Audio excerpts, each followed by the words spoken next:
PM Modi समेत BJP नेताओं के दौरे पर सीएम भूपेश बघेल ने तंज कसते हुए कहा कि बीजेपी के सभी नेता आ रहे हैं और झूठ बोलकर जा रहे हैं। गृह मंत्री बोले धान खरीदी करते हैं जो झूठे हैं। राजनाथ सिंह ने कहा नक्सलवाद बढ़ा तो झूठ है। वहीं भाजपा के धर्मांतरण के आरोपों पर सीएम पलटवार करते हुए उन्होंने कहा कि रमन सिंह 2006 में धर्मांतरण का बिल लाए थे, उसे पास क्यों नहीं करा पाए। सबसे ज्यादा चर्च बीजेपी के शासनकाल में ही बने। वहीं भ्रष्टाचार के आरोपों पर उन्होंने बीजेपी सरकार को कमीशन खोर करार देते हुए कहा आज बीजेपी केवल अफवाह फैलाने का काम कर रही है।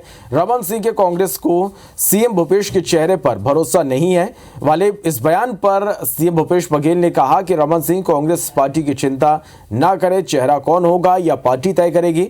वहीं यूनिफॉर्म सिविल कोड पर सीएम भूपेश बघेल ने कहा कि धर्म विशेष को टारगेट कर यूसीसी लाया जा रहा है, इससे हिंदू और आदिवासियों पर भी प्रभाव पड़ेगा।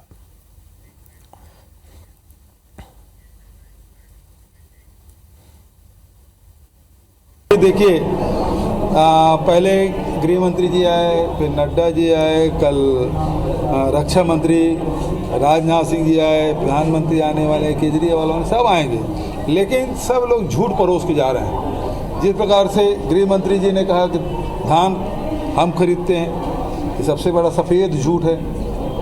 दूसरा, कल राजनाथ सिंह जी आए, अब वो कह नक्सलवाद बढ़ रहा है। अब बताइए भला छत्तीसगढ़ में नक्सलवाद घटा है कि बढ़ा है? तो कितना झूठ बोलवाएंगे भारतीय जनता पार्टी के लोग।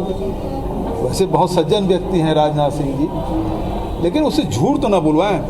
धर्मांतरण के बारे में मैं सीधा बोल रहा हूँ कि धर्मांतरण के मामले में रमन सिंह के राज में जितना चर्च छत्तीसगढ़ में बना, उसके पहले नहीं बना ना उसके बाद कभी बना। तो रमन सिंह के राज में सबसे ज़्यादा धर्मांतरण हुआ है। आप कहें तो मैं सूची राजनाथ सिंह मांगे तो उसको दे सकता हूँ, रमन सिंह मांगे तो उसको भी दे सकता हूँ, लेकिन एक सवाल पूछना चाहता हूँ। धर्मांतरण के मामले में इतने साल तक रहे, आपने 2006 में बिल लाया तो उसको लागू क्यों नहीं करवा पाए? डबल इंजन की सरकार थी, आप लागू क्यों नहीं करवा पाए? बात आ गई। देखिए, जब कॉमन सिविल कोड की बात आप करें तो सबसे पहले तो ड्राफ्ट सामने रखो। देखिए, मैंने उस समय जो बात कही थी, ये तो टारगेट करके कर रहे हैं एक धर्म विशेष के लोगों को, लेकिन उसका प्रभाव तो हिंदुओं में पड़ेगा, आदिवासियों में पड़ेगा, सब में पड़ेगा। लेकिन मैंने ये कहा, अब हमारे पार्टी की तरफ से कहा गया कि ड्राफ्ट तो लाओ। आप कॉमन सिविल कोड जो ला रहे हैं उसमें ड्राफ्ट क्या है? तो जब ड्राफ्ट आएगा तो कंडिकावार हम चर्चा करेंगे।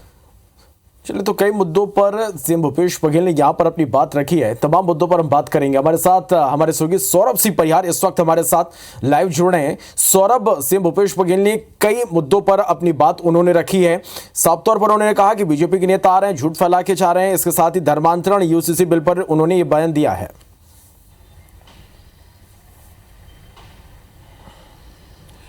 बिल्कुल, देखिए श्रवण, मुख्यमंत्री भूपेश बघेल प्रधानमंत्री जो 7 जुलाई को रायपुर आ रहे हैं, उससे पहले कि उन्होंने एक बड़ा बयान दिया है और यही सवाल था कि क्या प्रधानमंत्री के साथ मंच साझा करेंगे सीएम भूपेश बघेल। इस पर उन्होंने कहा है कि अगर निमंत्रण दिया जाएगा तो मैं ज़रूर जो है उनका स्वागत करूंगा और प्रोग्राम में भी शामिल होऊंगा।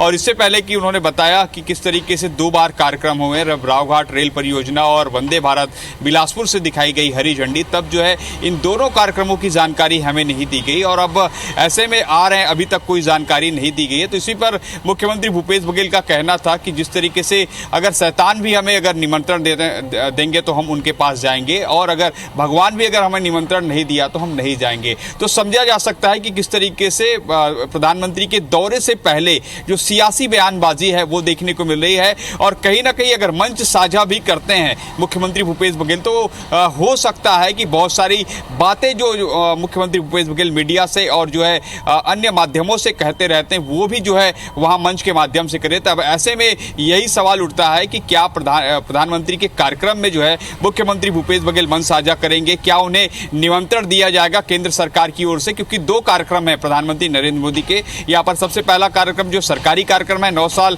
के कार्यक्रम, जो 9 साल उनके पूरे हुए हैं उनको लेकर है। फिर दूसरा कार्यक्रम जो उनका पार्टी बीजेपी का है, जो कार्यकर्ताओं को संबोधित करने का है वो है। तो ऐसे में एक जो राज्य के मुख्यमंत्री के तौर पर निश्चित रूप से स्वागत और कार्यक्रम में जाने का बनता है प्रोटोकॉल के हिसाब से, लेकिन मुख्यमंत्री का कहना है कि हमें तो जानकारी दी नहीं जाती। आपको याद होगा कि कुछ दिन पहले ही जो है राजस्थान गए थे प्रधानमंत्री नरेंद्र मोदी और वहां पर भी जो है कांग्रेस की सरकार है, कांग्रेस के मुख्यमंत्री हैं अशोक गहलोत, तो दोनों की भी जो है मंच पर जो है तीखी नोकझोंक देखने को मिली थी। तो समझा जा सकता है यहां पर भी जो है प्रधानमंत्री के दौरे से पहले जब इस तरह की बयानबाजी जो है देखने को मिल रही है और जैसे भाजपा के नेताओं ने भी जो है मुख्यमंत्री भूपेश बघेल के बयान पर पलटवार किया है, तो समझा जा सकता है कि अगर मंच पर आते हैं तो निश्चित रूप से एक नोकझोंक देखने को मिलेगी। और इससे पहले कि जो बार बार जो केंद्रीय मंत्री हैं और भाजपा के नेता जो छत्तीसगढ़ का दौरा कर रहे हैं जी, निश्चित रूप से सौरभ, जिस तरह से सीएम ने ये कहा है कि वो शैतान के बुलाने पर वो चले जाएंगे, शैतान के घर भी चले जाएंगे यदि निमंत्रण आता, तो इस तरह का बयान सीएम ने यहां पर दिया है।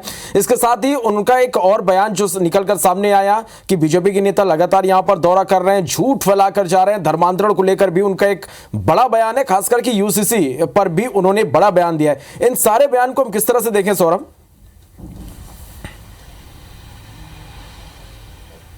बिल्कुल देखिए, जैसे जैसे चुनाव नजदीक आते जा रहे हैं आप देखिए सभी केंद्रीय मंत्री लगातार पहुंच रहे हैं। तो विस्तार से अगर देखें तो केंद्रीय गृह मंत्री अमित शाह पहले आते हैं, फिर जेपी नड्डा आते हैं, फिर राजनाथ सिंह आते हैं, फिर प्रधानमंत्री का दौरा है, गिरिराज सिंह आते हैं। तो लगभग पिछले 2 महीने में देखें तो 1 दर्जन से ज्यादा केंद्रीय जो मंत्री हैं और बड़े नेता हैं वो आ रहे हैं और लगातार 3-4 मुद्दों पर विशेष तौर पर फोकस करते हैं। सबसे पहले बस्तर है, वहां पर आदिवासी है, फिर धर्मांतरण है, फिर भ्रष्टाचार की बात कहते हैं। तो निश्चित रूप से जो कांग्रेस की सरकार है, कांग्रेस के मुखिया है, वो भी जो है उसी ढंग से जवाब देना चाहते हैं। जैसे आपने कहा कि जो दौरा हो रहा है तो दौरे पे धर्मांतरण की बात हर बार जो है भाजपा के नेता करते हैं और इसीलिए कांग्रेस के नेता भी कहते हैं कि धर्मांतरण और जो अन्य जो सांप्रदायिकता के मुद्दे पर जो है बीजेपी के पीएचडी है, तो ऐसे में आने वाले समय में यही मुद्दा रहेगा, ये तो तय हो चुका है और भाजपा भी जो है इसी मुद्दे पर चुनाव लड़ सकती है क्योंकि बार बार यही कहा जा रहा है कि धर्मांतरण है, लव जिहाद। जी सौरभ, चले चुनावी साल है और इस तरह की बयानबाजी लगातार देखने को मिलेगी। बहुत शुक्रिया आपका सौरभ इस पूरी जानकारी के लिए।